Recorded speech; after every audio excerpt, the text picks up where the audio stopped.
This video is sponsored by NVIDIA AI.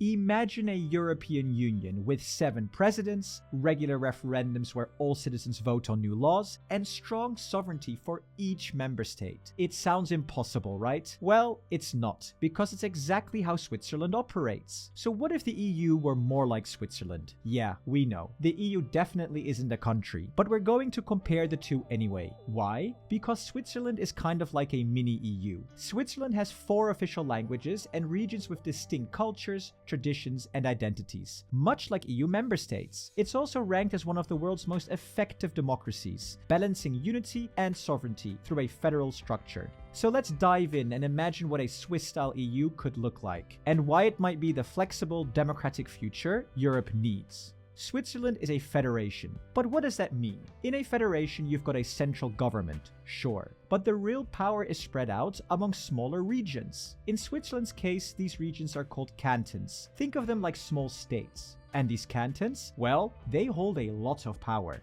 Each canton has its own constitution, yes, just like the big one at the federal level, but tailored to local needs. On the executive level, they have an executive council, a small governing body responsible for implementing laws, managing budgets, and overseeing public services. Within this council, there's usually a president or head of government for the canton. And for the legislative side, every canton has its own parliament, a group of elected representatives who debate and pass laws. This keeps things very close to the people, and because Switzerland is relatively small, it's not uncommon for citizens to actually know their representatives. So in a way, each canton is like a mini country within Switzerland, with its own rules, government, and personality. Before we dive into the federal side of things in Switzerland, let me introduce to you a tool that's raising the stakes in the video creation space called NVIDIA AI. As someone who's been making videos for almost 3 years, I can tell you a lot of work goes into these videos behind the scenes.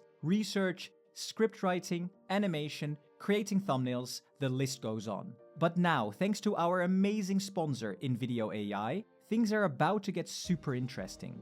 NVIDIA AI version 3 is launching soon, and it's going to be an absolute game changer. With this new version, you can create videos from scratch on any topic you can think of, just by using simple prompts. Let me show you how it works. For example, if I type, "Make me a long video about Dubai's rise in the global landscape," NVIDIA AI instantly generates a stunning video, complete with B-roll and voiceover. And the best part? I can clone and add my voice to the video, and boom, NVIDIA AI adds it seamlessly. NVIDIA AI version 3 is a tool that does so much more than Sora, Pika, and Runway. And you can start with their current version today, for free. But if you want to clone your own voice and create videos without a watermark, I highly recommend their Plus version, starting at $20 per month. And if you use my code, you get 2 times the amount of video creation minutes in your very first month. It is so much more economical than expensive editing tools like Adobe. Now let's look at the federal side of things in Switzerland. At the top, there's the federal constitution, the ultimate rulebook for Switzerland. It lays out how the national government works, sets boundaries with the cantons, and ensures everyone's rights are protected. Then there's the executive branch, known as the Federal Council. And here's the twist. Switzerland doesn't have a single president or prime minister. Instead, it has a 7-member council serving as the executive authority. Each member heads a department, like finance or foreign affairs, and they make decisions collectively. They even rotate the role of president, mostly a ceremonial position, each year. This keeps the power balanced and avoids the kind of power struggle you might see elsewhere. Next up is the federal legislative level, which is the parliament, called the Federal Assembly. It's split into 2 chambers, the National Council and the Council of States. The National Council represents the people, with seats based on population, while the Council of States represents the cantons, with each canton getting 2 representatives. Laws have to pass in both chambers, ensuring that both the people and the canton's interests are covered.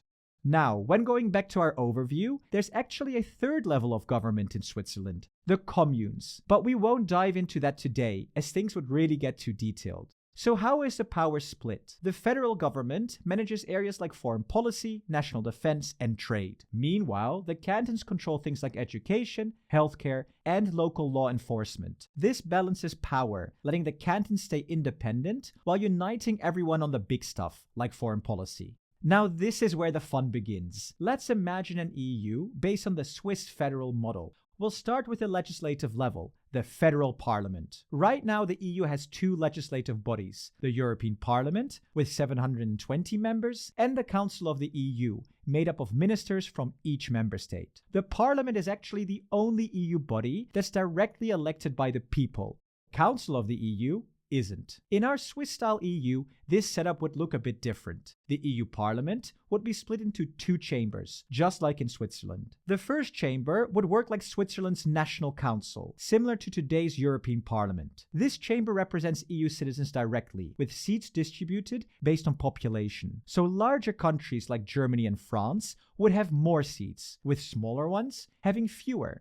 Elections would be direct, with citizens voting for their representatives every 4 to 5 years. The second chamber would work like Switzerland's Council of States, replacing the Council of the EU. Here, each EU country, big or small, would get equal representation, probably 2 representatives per country. Citizens in each country would elect these 2 representatives directly, giving everyone a say in who speaks for their country. For laws to pass, approval from both chambers is needed. This setup would keep things balanced, ensuring that both the people's interests and the individual countries' voices are heard in every decision.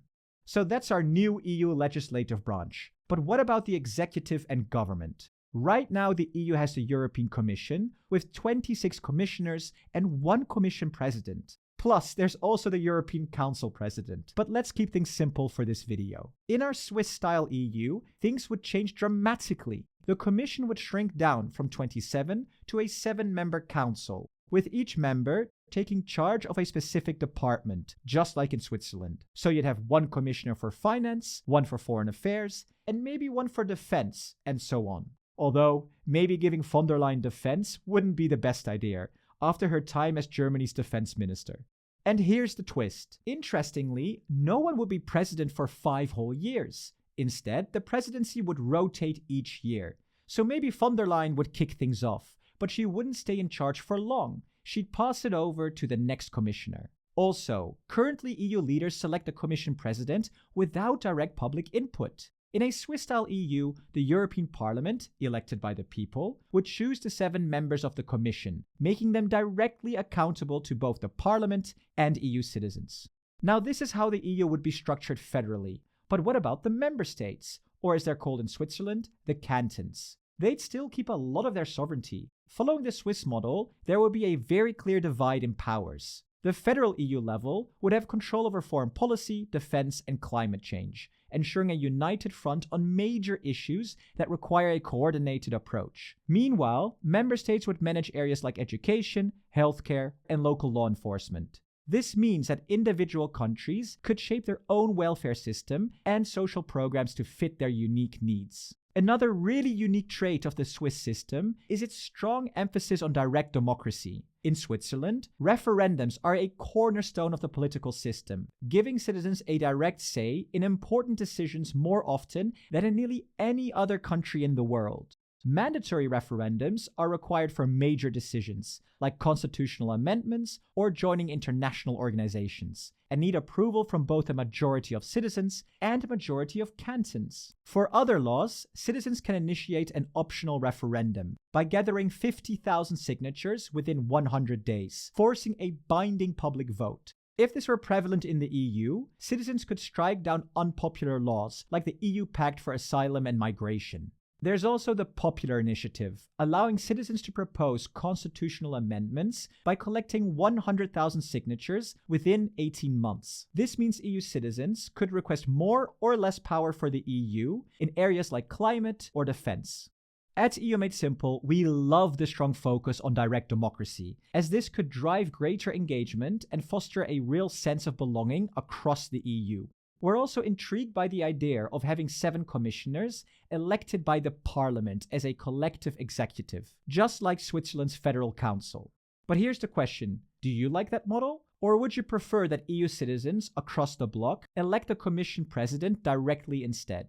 Let us know your thoughts in the comments below. This video is part of our new series on the future of the EU. You just watched part 2, so if you haven't seen part 1 yet, where we explore what federalization means, along with its benefits and drawbacks, be sure to check it out. Part 3 will be out soon, looking at federal systems in Germany, Austria, and maybe even Russia. Don't forget to subscribe for more insights and like the video if you enjoyed it. And to support us further, consider joining us on Patreon. Every contribution helps to bring you more in-depth discussions on Europe's future.